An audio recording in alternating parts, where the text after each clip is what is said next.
Hello, hello, people coming in. I am going to go ahead and do my normal tech check here. Let's see. Hi, Natalie. Hi. Oh, that's an interesting name. Shat in the Woods Bear. Hi there. How are you guys? So while we're waiting for everybody to start coming in the room, we are a minute or two early on starting this webinar. Can you just go ahead and let me know that you can hear me okay? And that audio and video is good. And I'm going to shut some things down. Drop that in the chat for me that you can hear me okay. Hi, Tiffany. Hi, Corey and Mary and Jane and Jasmine and Carol. Hi, you guys. Okay, thank you so much, Natalie, for that. We can hear and see you. Fantastic. Hello, hello. Wonderful. Okay, so 3 o'clock on the nose right now. We have quite a few 100 people signed up for this webinar today. So I'm really excited. Our numbers are growing, which I'm very happy about because, you know, the goal when I do these webinars is to teach people how to take their health and medical freedom back and move from dependence outside of themselves on supplements, protocols, doctors, problems, all of that stuff, to independence by working, you know, solely from their gut instincts and the things that they trust to know what's best for them. So we'll wait a moment here if people are coming in, and we'll get started. Hi, Denver and Dee. Okay, so I want to just go ahead and take a moment to remind you guys the Q&A is at the bottom of your screen on the Zoom screen there. Any questions you have at all today about what we're talking about, maybe any of the 7 essentials that we've already covered, which is stress perception and whole food. As we're moving through the 7 essentials series, I'm going to be reminding you of some of the essentials that we've already covered. So any question goes here when it comes to health. Any personal questions, just as a reminder, I cannot prescribe or diagnose or do any of that. This is for educational purposes only. If you are a health coach, please share that you're a health coach in the chat. What kind of health coach are you? What do you specialize in? You know, what do you enjoy? Who do you enjoy working with? Those types of things. Chat amongst yourself. The goal is to connect people out there that are wanting to take back control of their health, connect them with people who can help them with their health in a low stress and underwhelming way. And again, to go back and take back our independence when it comes to health and wellness. So I'm going to do a quick video turn off here. I'll always turn it back on at the end of the event. Just don't like to be distracted by myself. And when I start to share the screen, I'll just check in and make sure that you guys can see everything okay. And we'll get started with this presentation on safe movement today. And I also just need to make sure I am recording. All right, before I go ahead and start with the slideshow, can someone tell me that you can see my screen? And then we will get rolling. I'll just wait on the one of you guys to drop it in the chat that you can see what I'm sharing. Thank you, Tiffany. You guys are awesome. Appreciate it. Okay, let's get started. So today we are starting with number 3, the 7 Essentials series, number 3, safe movement. Safe movement is a term that I coined when I realized that the word exercise is one of the things that sometimes people have negative ideas about or negative thoughts around. And I thought, how can we encourage and keep people moving in a safe way that feels good to them without stressing them out? And safe movement came to me because what I really believe, as I've learned over the years of learning about exercise and health and wellness, is that what we thought was good for us at one point may not be good for us at another in our lives. So movement that is safe for the current state of health that your body is in is the definition of safe movement. Again, as a reminder, I know it's monotonous, but I got to say it every time. Everything I share today is based on my own experience and over 10 years of working with clients and 7 years of mentoring and entrepreneurs in the wellness profession. So take what resonates with you and leave the rest. It is your responsibility to use this information delivered in today's webinar in a way that feels best to you. This is in no way diagnostic or prescriptive advice, and is only education for you to make better decisions for your health, okay? I'm Carmen Hunter. I'm the founder of the Institute for Functional Health Coaching, Carmen Hunter Health, and the Health Coach Mentorship and Mastery Group, and I am a certified health coach. And what we are covering today, I will go into a couple of my own personal stories about why this is such an important topic and why this became one of the 7 essentials when I opened my school and started teaching other people about what I was doing with my clients to help them to reach their goals. But today we're going to cover, what does safe movement really mean? Why I try to avoid the word exercise when I'm working with my own clients, when exercise might actually be unhealthy for you, some myths about exercise that you've heard and maybe some that you haven't, how an unhealthy movement pattern can make your health worse, what type of movement is best for your age, condition, goals, etc., and the good news about this new way of thinking that I hope you will embrace. So the first thing I want to tell you is that when I was young and I was, active in gymnastics and volleyball and doing all of these things, basketball and playing sports, I felt invincible. I felt like I could do anything. And the older I got, I moved away from exercise and started, engaging in unhealthy behaviors as a teenager, which took me into my college years of smoking cigarettes and drinking too much and staying up too late and really doing only one of the seven essentials, if I'm honest, and that was the one that was fun. I was having plenty of fun, and I was learning that, later on in my life, that I was paying for that cumulatively. As we live our lives, the things that we do to our bodies over time builds up, right? And we don't get into a state of disease overnight. It happens over time. So I was accumulating a lot of bad habits and a lot of sicknesses and problems for myself. So as I was, this is the story I always like to tell because I had to quit smoking, right? To get healthy, you got to quit smoking. And I tried, a couple things, the patch, the hypnosis, things like that, and it didn't work for me. So what I ended up doing was guilting myself into quitting smoking. But when I was doing that, when I say guilting myself, every time that I would buy a pack of cigarettes or I would light a cigarette up, I would have a talk with myself. Do you realize what this is doing to you? Do you understand what the repercussions of this are? That kind of thing. So I talked myself out of smoking. Another thing that I did for any of you smokers out there that are interested in quitting is I would buy a pack of cigarettes. And back then it was like, I think they were only like $3 a pack. I would smoke one and I'd fill it up with water and I'd throw it away. So there was no possible way I could dig through the trash to get that cigarette. So I'm sharing this with you because I want you to know that even though I'm a healthy person moving my body in a healthy way today, there were times in my life where nothing about movement mattered to me. And the other thing that I was doing, in addition to quitting smoking and changing my career and everything else, was I was exercising for the first time in years. And I dove in head first in a frenetic way. So at the time in my 20s, I could handle that. In many ways, I could handle that. But in many ways, my body was in no condition to do that. So I started to put on weight when I started to exercise. So we're going to talk about things like that as we move through this webinar.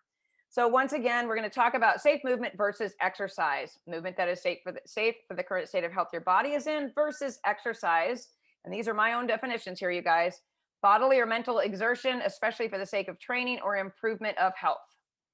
All right, so I want to share a quick story about a client that I was working with at one time that definitely needed to adopt some form of exercise program.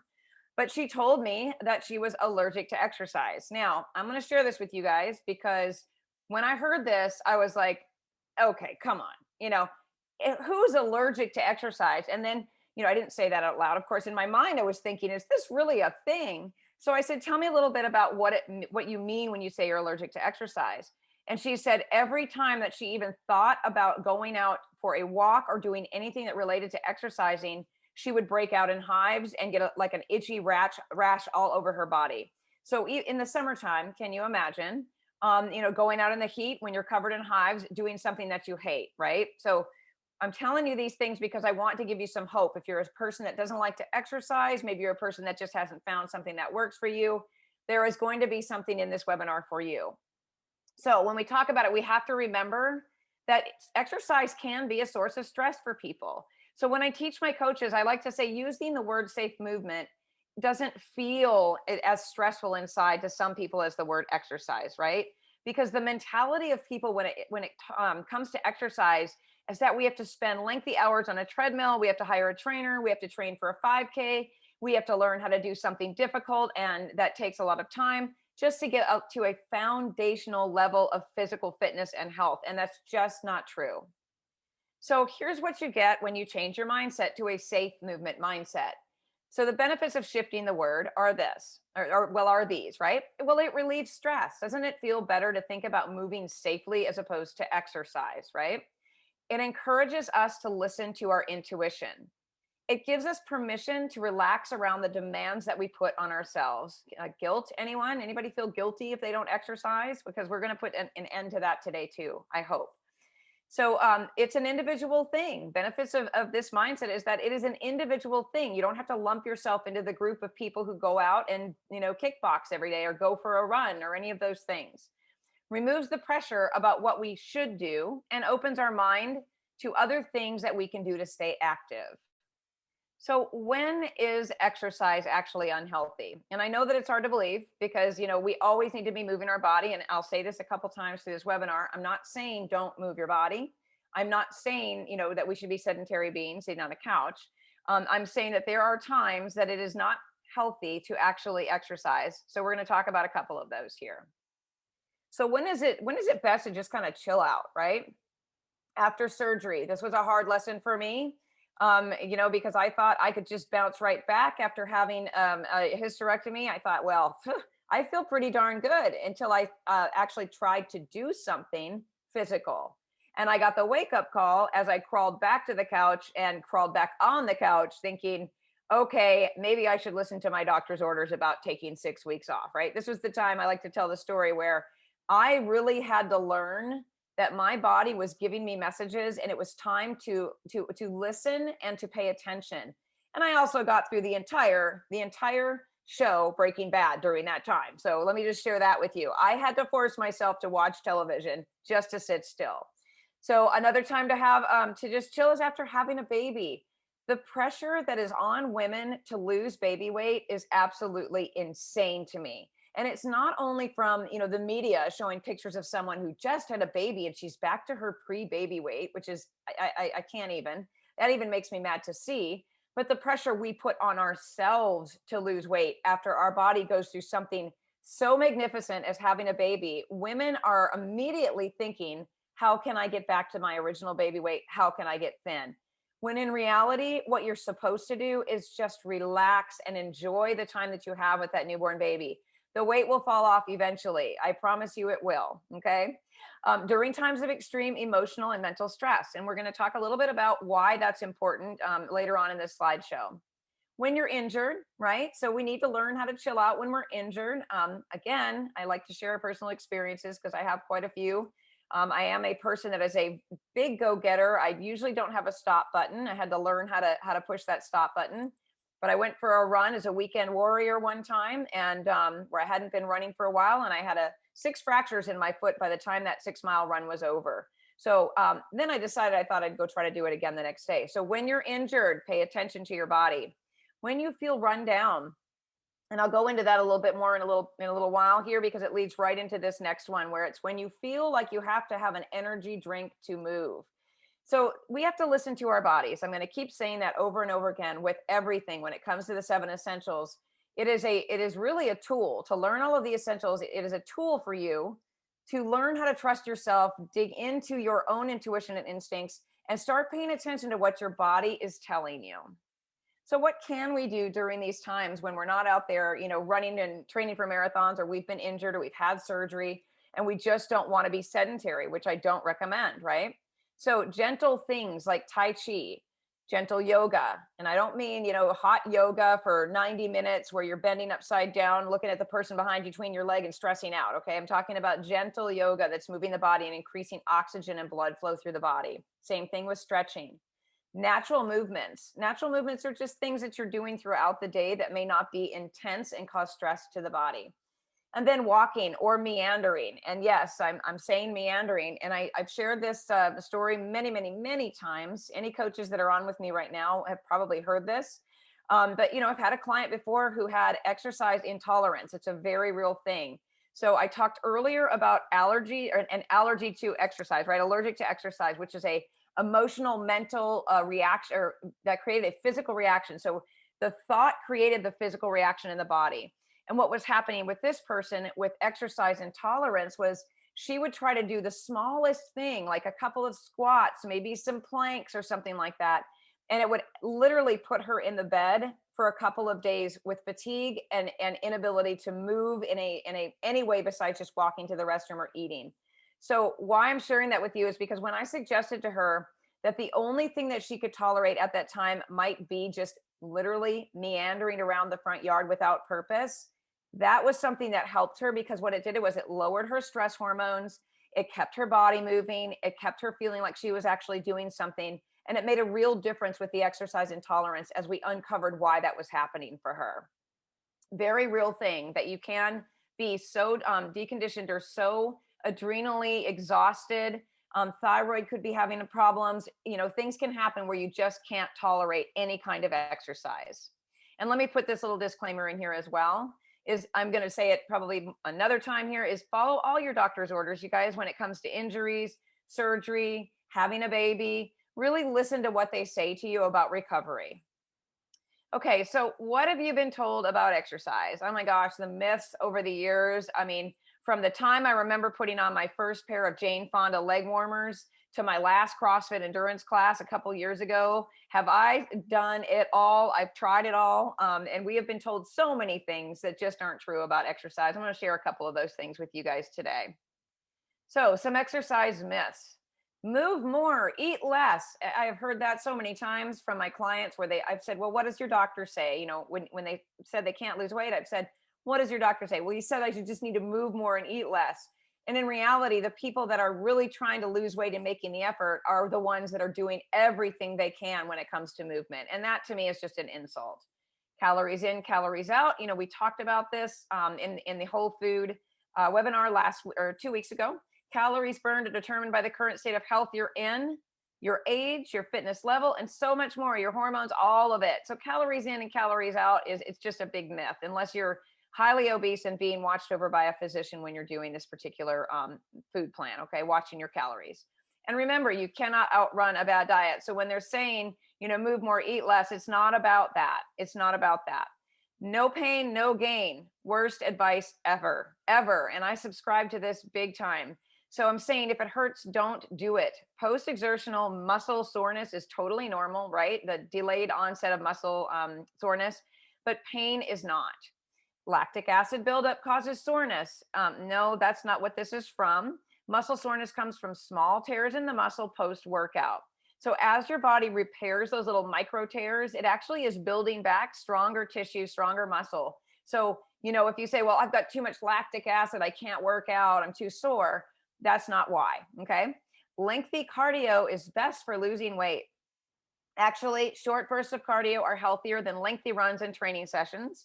The last thing you want to do is exercise so long that you have no energy stores left at all, because then your body will start to feed off your muscle as a last resort to keep going. So we don't want to do that, right?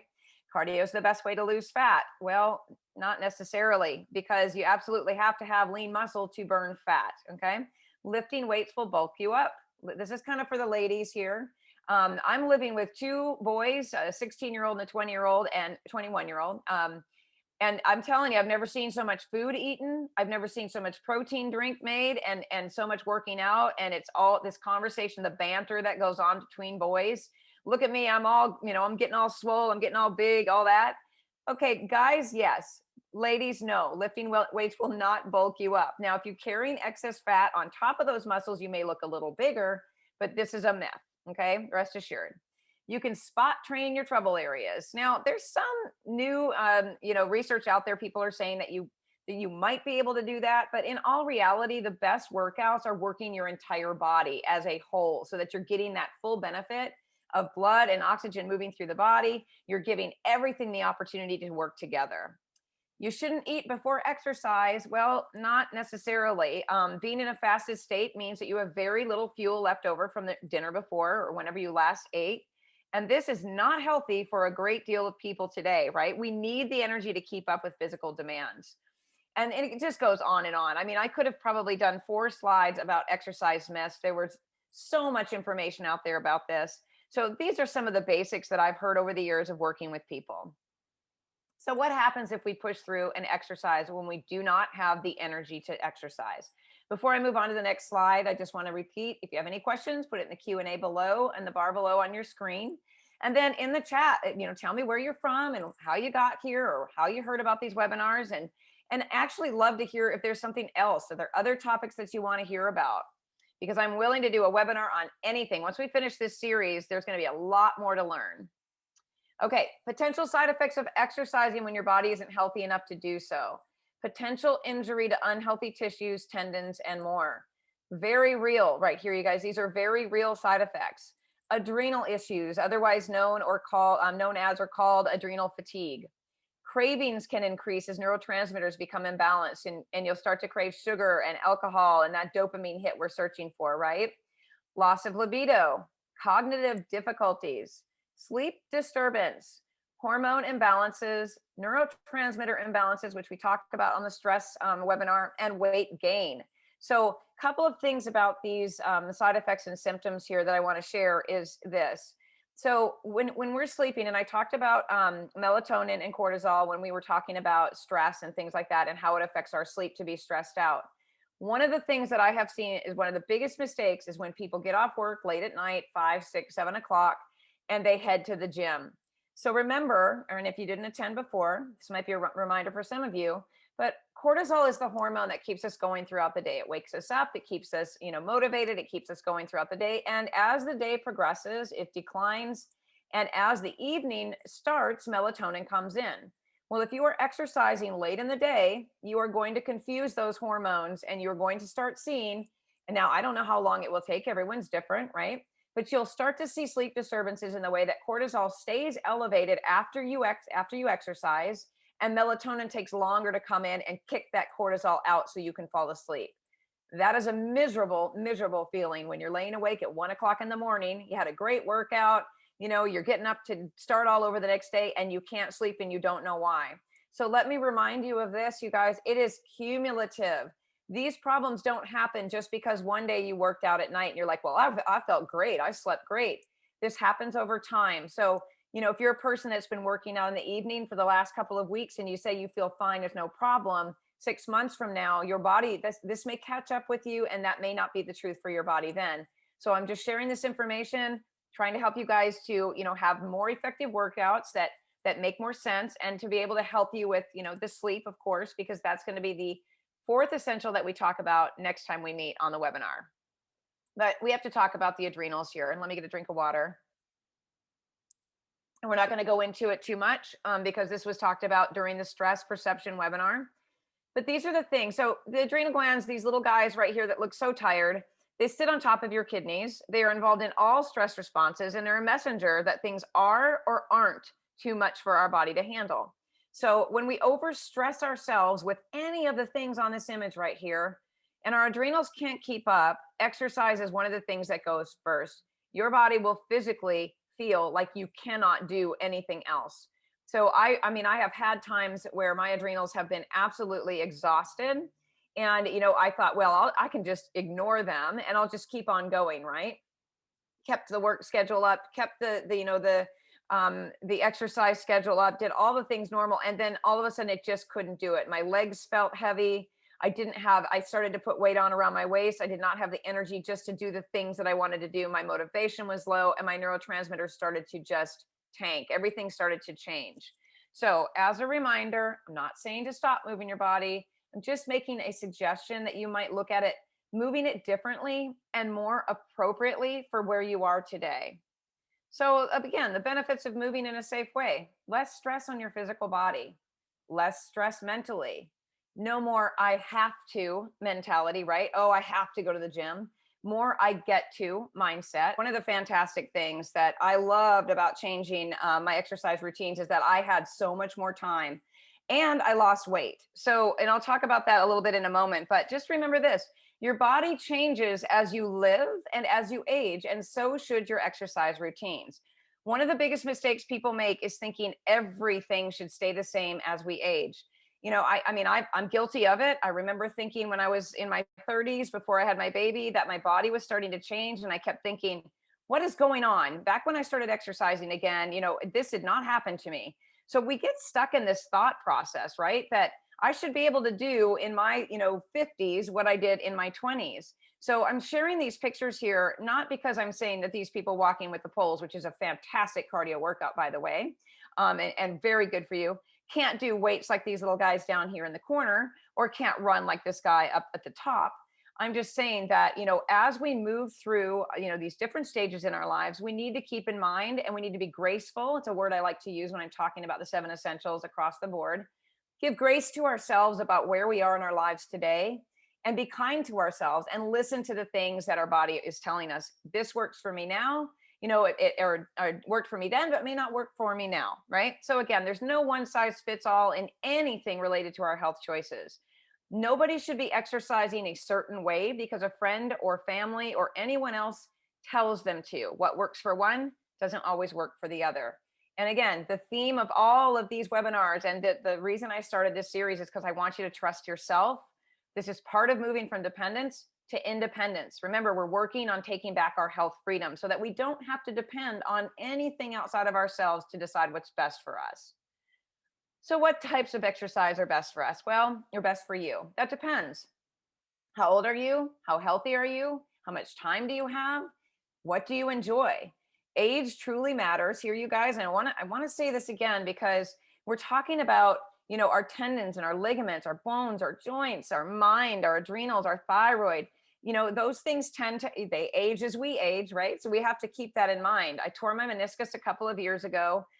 When I was under significant amount of stress in every way possible. I tore my meniscus. Now, I went from doing, intense endurance exercise, lifting heavy things and pushing my body to the limits, never tore a thing, never hurt a thing on my body, never tore anything. I stopped exercising. And the day before I decided to go back, because I was out on a hike with my son, I sat down on the curb to pet the dog. I stood up and my meniscus tore from standing up. Okay. It didn't happen from standing up. Let me say this. It tore probably from accumulation of, a lot of intense exercise and then the intense amount of stress that I was under, cortisol irregularities, and so on. So it's no joke. Our tendons, ligaments, bones, joints, all of those things need to be healthy for us to handle the amount of exercise that we're asking for from ourselves, right? How healthy are you? The adrenals, again, the adrenals and the thyroid are messengers for us. So they're there to help us. And when people say, oh, I have adrenal fatigue or I have hypothyroidism and my thyroid is going to, crap out or has crapped out. No, they're actually messengers for something else that's happening in your body. And I'm going to be doing an entire series on the thyroid and endocrine system and adrenals in the future as well, in layman's terms, to help you guys understand how important they are. But if those particular things, your endocrine system is not healthy, those messengers are going to tell you straight up in many different ways. And I'm going to show you some of those ways in just a moment. But it's a very real problem, you guys. How much time do you have? So think about it like this. If you are a person who's a mom and then you have a job and then you are the person that makes all the meals and you want to keep your house clean and you want to have some time to yourself, all of that, right? You may be trying to squeeze exercise in an hour to an hour and a half time frame and then rushing around stressing yourself out to do all of the other things in your life that you need to do.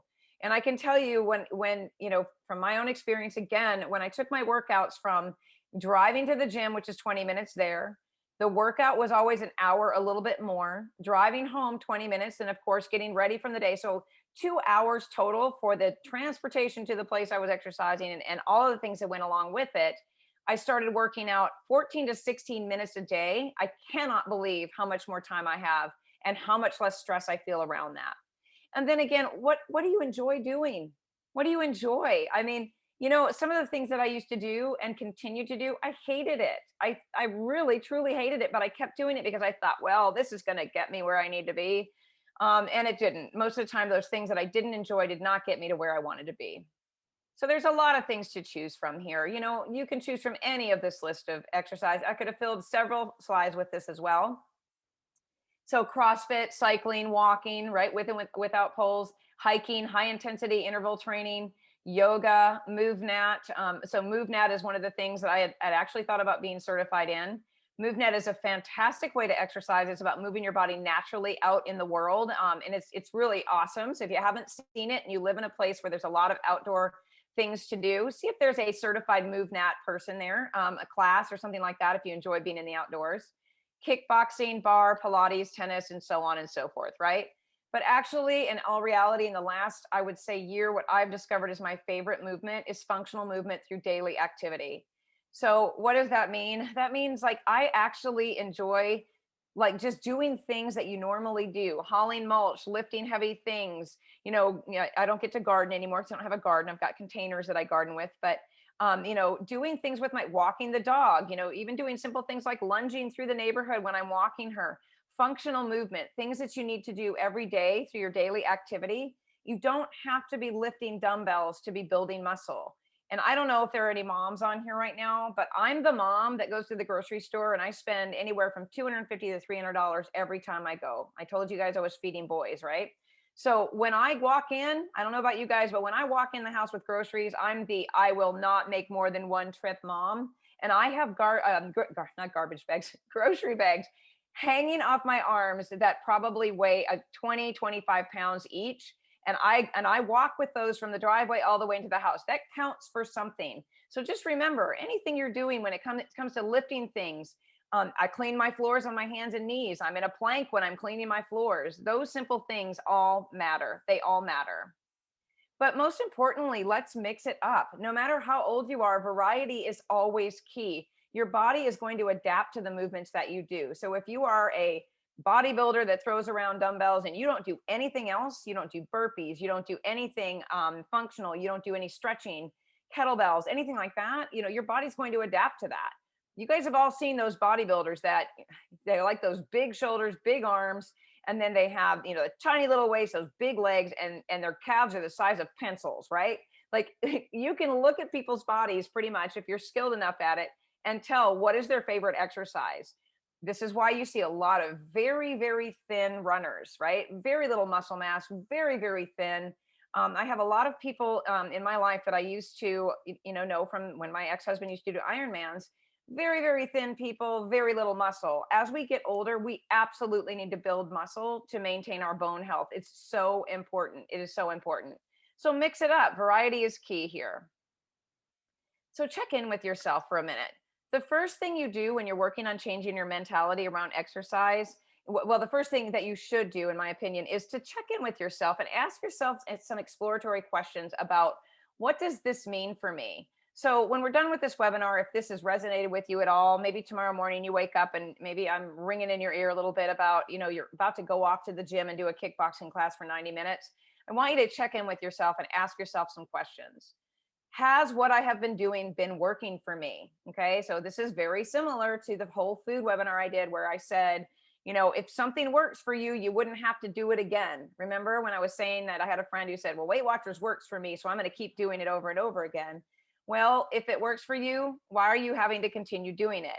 If you are continuing to do the same workout over and over again and you're not seeing any results, nothing, I mean, you don't feel better, you're not thinner, you haven't reached your performance goals, think about why you continue to do it. Okay. The other question, do I enjoy what I'm doing? What we just said, do I enjoy it? Do I look forward to it? Now, there was nothing I enjoyed more than going into my CrossFit endurance class. And part of the reason was because I loved the workout. I loved the challenge I put myself under. But I love the camaraderie and my friends. It's probably the thing I miss the absolute most about exercise was the girls that I used to work out with. And that's a big part in that as well. What am I actually trying to achieve? So I've shared this story before when I was a personal trainer and I had someone come and tell me that, I think I might have shared it in the whole food webinar. She said, I have 6 weeks to get in a bikini and I need you to show me how to do that. You need to get me in a bikini in 6 weeks. She was in her 50s. She had a goal, right? Her goal was to get in a bikini and that was it. That's all she cared about. But the question here needs to be with safe movement, what am I trying to achieve? Do I want to feel better in my skin? Do I want my clothes to fit better? Do I want to go on a vacation and be in a bikini next to 30-year-olds when I'm 55? Whatever it is, right? Ask yourself those questions and be honest with yourself. Would I do better with a workout partner or in a class? I don't belong to a gym right now and I do pretty well. I've been back at it for about 3 weeks now to actually go out and work out by myself. But if I feel that I can need somebody to keep me accountable, I'm going to find a place to go to do that. Do I feel confident in the movement I choose? So the reason I'm saying this one is this, think about it. Now I've had a lot of people that have said, I tried yoga, but my balance is so bad. I feel defeated every time I go. The last thing we want you to do is feel badly about the exercise that you're doing when you're doing it. So if you're feeling defeated and frustrated, maybe that's not the thing that you're supposed to be doing, right? Feeling confident, it means feeling good about what exercise or what movement you choose. Am I being honest with myself about what I can do physically? So one of the favorite things I heard one time about by Eckhart Tolle. He's one of my favorite authors. He wrote the book The Power of Now. He said, there are things we need to get realistic with ourselves about the things that we can actually do. He said, I am, and at the time I don't remember what age he was, older in his 50s or 60s, and he was saying, would I be a boxer that would go out and win in the ring at this point in my life? Could I even train myself to be able to do that? And he said, of course not, right?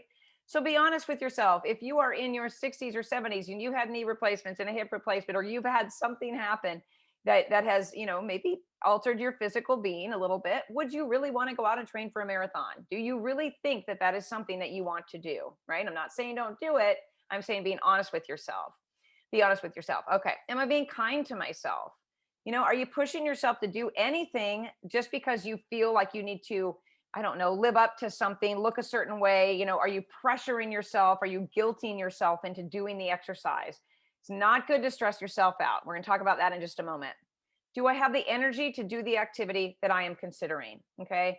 I'll tell you this much, the last time that I actually ran a 5K, someone should have said, no, you should not be doing that. It was a color run and I did it with my son. I had an absolute blast, but he literally looked over his shoulder at me and said, Mama, do I have to wait for you? And I was like, no, save yourself. So basically, I came in many minutes after him. And when I finished that, I was absolutely wiped out. I never ran another one. I didn't even have the desire to do it. And I probably should not have done it, considering I had not run in several years. So think about these things, you guys. Avoiding injury is so important, especially the older we get. Every single thing affects how we recover.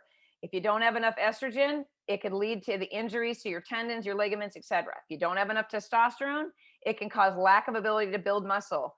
Low adrenal output could mean fatiguing your body to the point of absolute exhaustion. So, I don't know if anybody's ever been injured from exercise before. And again, I've told you one of my stories from running. But after that happened, and I was put into a walking boot, not like this one, but that went all the way up my leg, and I had to take it off and put it on every time I drove my car. The first thing I thought to myself was that really worth it? Was it really worth it? And it really wasn't, because it put me out. I was out of exercise for almost 8 weeks. So, that one run put me down for 8 weeks. It wasn't worth it. It wasn't worth it. If you need an energy drink to get through a workout, it's time to check in with yourself, you guys. I can't stress this enough. We do not want to depend on an energy drink to push through a workout. This is back to the messengers of adrenals and thyroid. If you don't have the energy to work out, your body is trying to tell you something. Your adrenal glands are saying, please don't do this. I don't have the energy to support you. Your thyroid might be saying, I wouldn't do that if I were you, because I'm going to slow down even more and put more weight on your hips, right? But they can't talk to us, but we need to listen to them. Okay. So again, please don't drink energy drinks and push yourself through. This is not a no pain, no gain type of thing. This is a check in with yourself. Be honest with yourself. If your body says you don't have the energy, then don't do it. Go for a meandering walk, do some yoga, something like that. So as usual, I always like to share the good news. You can more than likely cut your workout time by half or more once you find the right recipe for reaching your goals.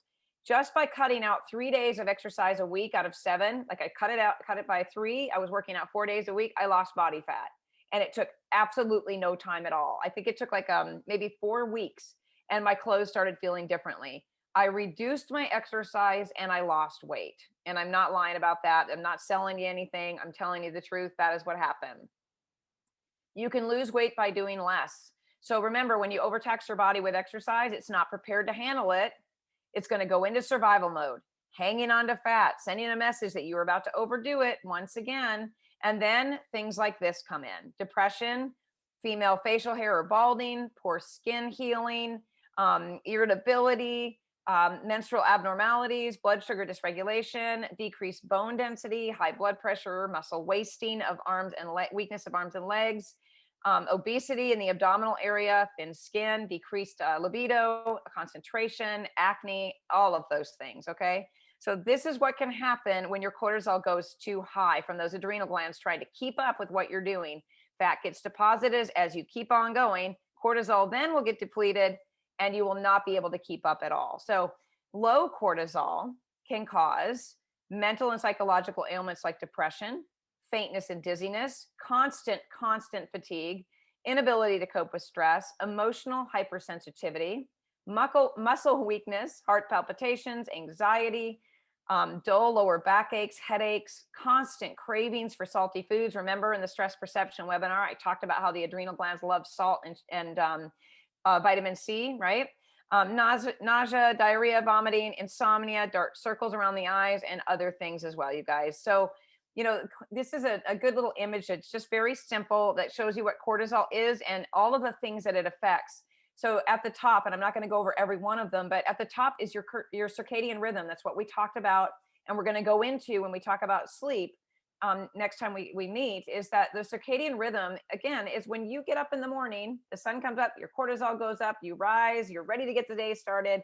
The circadian pattern that you're following is that when cortisol, as the day goes on, it starts to decrease and melatonin comes in, right? So that's your circadian rhythm. That's what we want to balance our hormones and neurotransmitters by. That's what we want to pay attention to. So cortisol imbalances can suppress your immune system, can counteract insulin, which is huge when it comes to weight loss. It can affect your fertility. It can decrease your amino acid uptake, which is imperative to weight loss and health and a healthy body, right? Aids in the metabolism of fat. It's so important to have good balanced cortisol.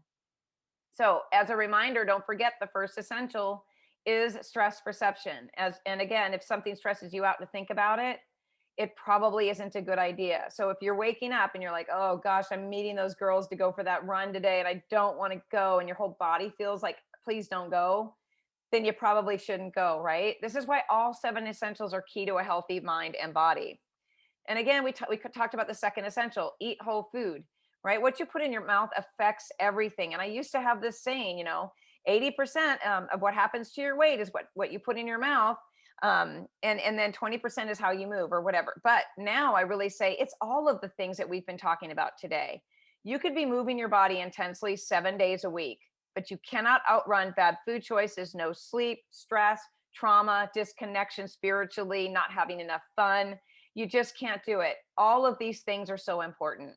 So I'm going to share the food, my little food pyramid apple again, that was in the whole food webinar last time, because this is one of the things that, I like to share because I think it's the least stressful way to start looking at how to eat in a better way, in a safer way. Okay. Again, this is the perfect health diet. I want to give credit. I need to put a little stamp on there to make sure that we're referencing this, but verbally, this is Paul Jaminet's The Perfect Health Food, The Perfect Health Diet.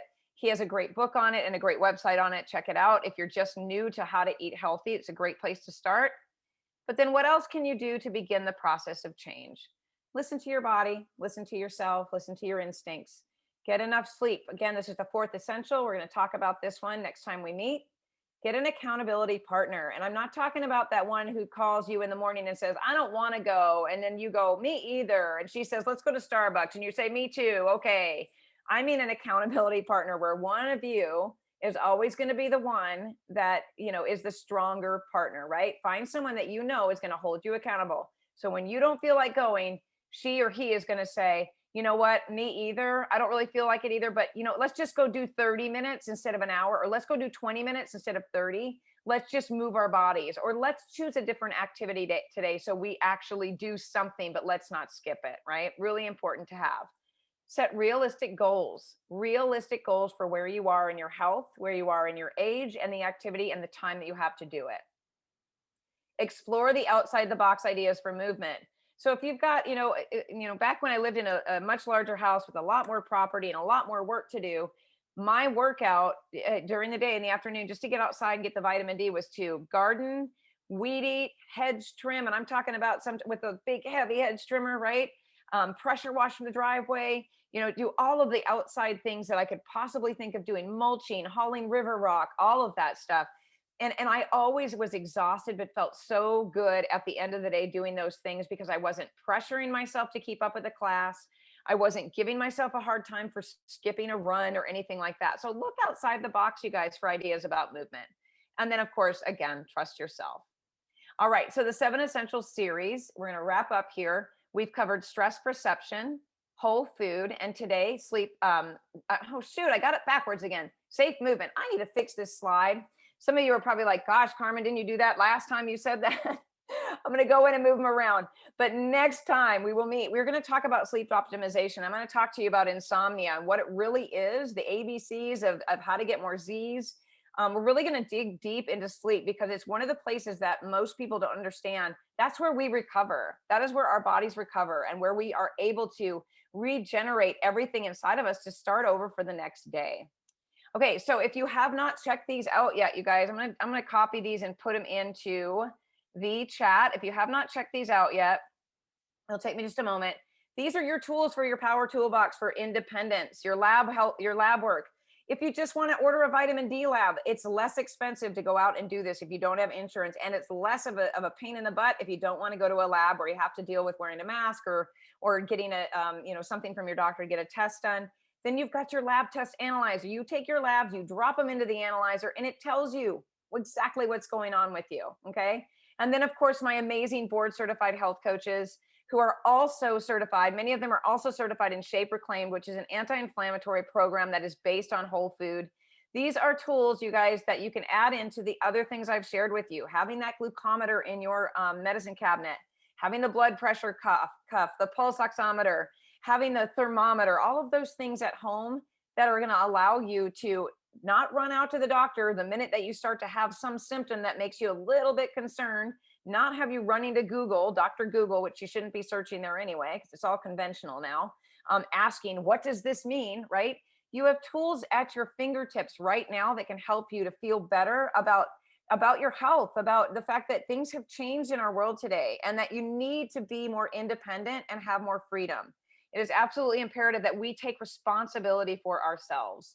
And then, of course, if you want to find me, you can find me on Carmen Hunter Health on Mighty Networks, and it's mightynetworks.com. Go on out there and look for that logo on the left-hand side, Carmen Hunter Health. If you're into all of the truth seeking and speaking like I am, talking the real truth about what's going on today, you can come and find me and my partner Diane at Seeking and Speaking Your Inner Truth. And then, of course, if you're interested in anything that we offer, and if you're a health coach wanting to learn more about how you can learn from me how to help more people and be a part of this tribe, go to carmenhunterhealth.com and check out all of the things that are available to you. I'm going to turn my camera on in a moment. I'm going to look at the Q&A when I get the camera on.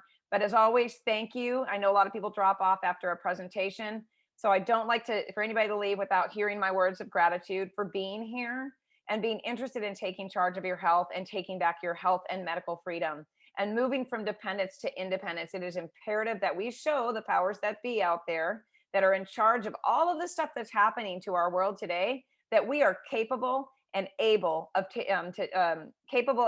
take care of ourselves, right? I got that backwards, but okay, let me exit the screen here. I'm going to stop the share and I am going to turn my camera on and answer questions, and then we'll wrap up. Hi, everybody. I'm back. Okay. All right. Will there be a recording? Yes, there will. Okay. There are no questions. I need to leave early, but yes, always a replay. I will always send a replay out for you guys. It'll come out in your email, but I want to grab some of these links for you. For any of you who have not been able to get the replays for some reason, you can always email us at support and request that replay if it didn't come in, but please check your inbox. I'm going to share a code for you to use. You get a discount when you use my links here. And always check your inbox, because we end up in spam a lot, and there's a lot more censorship happening. So we're going to end up there a lot more as time goes on. So please make sure you check your spam and your junk. And let me take a peek. I want to look at the chat before I hang up here. I want to see where you guys are from and what you're talking about. But let me grab these last links so you can come out and join me in my community. And it's all free, you guys. All of these little communities are free. Just come on out and ask your questions and get your support there. No judgment in any of my groups. I do not allow it, because we're all human beings. We're all on a journey. We're all going in the way that feels best to us. All right, there's some of my coaches right here. Wonderful. I see Diane. She probably left early. Yes, got the replay coming. See my amazing coaches, Jane and Margaret and Linda and Tiffany. Yes, okay. So Jasmine, you're in Monterey County. Intermittent fasting, eating clean, and daily walks have helped you shed weight and improve health. Yes. I'm glad that you brought this up, Jasmine. I want to make a point about, because we talked about whole food and, keto and carnivore and all these things that are available to us, these different eating plans on the whole food webinar last week, right? So every week that we do a replay, I'm going to include the webinar from the prior time that we talked, right? What I might even think about doing is trying to maybe layer them, but that clogs up email. So anyway, we'll put that in there. But all of the things that Jasmine's doing here, you guys, is a great example. She's doing eating clean. She's doing whole food, paleo and keto are whole food. She's doing some intermittent fasting in there, right? And daily walking. Walking can be, I watched a lady in my neighborhood. She has done nothing but march up and down this neighborhood, these hills. And she has dropped weight over this last year, and to the point where I looked at her the other day and I hardly recognized her. And I told her, I was like, nice to see you. And she just kept moving. And I said, I don't know anybody that moves as fast as I do when walking, right? So I'm not talking about slow walking if you're just going to walk for exercise, unless you're, maybe you're in an adrenal situation where you need to. But good for you, Jasmine. Thank you for sharing that with us. But yes, and thank you, Denver, for that point. Yep. As we age, we need to pay attention to our bodies, right? Jasmine said, primal natural movement is an incredible workout. Yes, MoveNat. I think it's so, I wish there was someone here that actually did that. Let's see here. Yes, good point. Exercise is often seen through the consumer mindset, more. But when you liberate your thinking about movement from consumerism, great point, Denver. What kind of life am I creating, and what kind of movement helps me to create that? 100%. And Tiffany, yes, carrying groceries in one trip. So you're probably like me, right? Like I've got those groceries just hanging off my elbows when I'm walking in. Lisa, yes, looking at getting a rowing machine. And I'm with you. I don't like the treadmill. I don't like ellipticals. I don't like anything that keeps me just sitting in one spot. I'm a really big fan of jump roping. I've got a rowing machine that I love. I'm a big fan of body work, any kind of body work that I can do that's elevated. So I like to put my feet in straps and do push-ups while my feet are elevated. Anything like that that's different. Yeah, I like to switch it up as much as I can. The book and the author. So let me type that in. So the perfect health diet. Oops, I don't type well under pressure. Paul Jaminet, yes. He's just amazing. He just did a really good job with that. And he's not out everywhere in the world. And I don't know why, because I love his ideas and his concepts so much. So Linda, I love to teach functional movement. And I should have said T-TAP as well. Linda is a T-TAP instructor, and that is one of the things I saw actually on a graphic the other day. Linda, it's the first time I've ever seen that. But Linda is a T-TAP, certified T-TAP instructor. And it's the first time I had ever heard of what T-TAP actually truly was. And it's a very low impact method of exercise, if I'm remembering correctly. Is that right, Linda? There's something for everybody out there, you guys. There truly is. Okay. And I think that was it. I don't see there's no questions. Nobody has any needs of any kind, right? Okay, great. All right, you guys, I appreciate you coming in. I appreciate you taking charge of your health and medical freedom. And please just remember this, that even as we're moving forward and we're looking at, vaccine passports, we're looking at, showing that you've had your vaccine or that you've been tested, and all of these things that are being thrown at us. The one thing that they don't have control over is the way that you think and how you treat your body. That is entirely and 100% within your control. And the sooner that you take responsibility for that, and you own that, it's an ownership of this vessel that we're walking around in, the more empowered that you will feel, the closer you will get to listening to and hearing those instincts and what's best for you. And the less you're going to hear the noise that's outside of you, like Denver said here, the mainstream ideas about more and what you should be doing. And I was a victim of that as well. And I am no longer. If I get a 12-minute workout in 3 times a week right now, then I'm happy with that. Otherwise, I just walk. I walk my dog, who likes to sniff every blade of grass. So we are meandering sometimes, and sometimes we're walking. But I don't pressure myself the way that I used to. Yes, I have a little bit more fluff. I've been through menopause. It's been a stressful couple of years post-divorce, but I feel better in my body than I ever have when I was literally killing myself exercising. So just try it, you guys. Think about it. Think about what it would be like just to do something a little bit different for yourself. All right. Okay. Thank you so much for all the compliments. Wonderful. I'm so happy to hear from you guys. I hope to see you next time on the sleep. Oh, yep. You need the, hold on a minute, Denver. I'll tell you. I'm glad you mentioned that. I usually try to tell you guys the dates. Hold on a second. And I'll tell you what's coming. How about that? All right. We have sleep optimization on May the 12th. We're going to be talking about sleep. That's going to be more in depth. So it's going to take me a little bit more time to prepare for that. Then we're going to be talking about spirituality and trauma on Wednesday the 19th. I'm going to combine those because it's so important to talk about them together, right? And then I'm also going to be bringing in Joe, the owner and CEO of Self-Decode, the lab test analyzer. And I'm going to be sharing with you guys, he's going to teach us how you can use these things to help yourselves, to use the lab test analyzer to help yourselves and actually learn a little bit more about how to feel empowered with labs and blood work, the things that sometimes people feel scared about. So keep your eyes open for that. I look forward to seeing you. please share all of these. If you register, share that registration link with anybody in your family that needs a less overwhelming way to learn about how to be healthier and to take back their health and medical freedom. All right. Thanks so much for being here, everybody. Have a great rest of the week. Thanks again.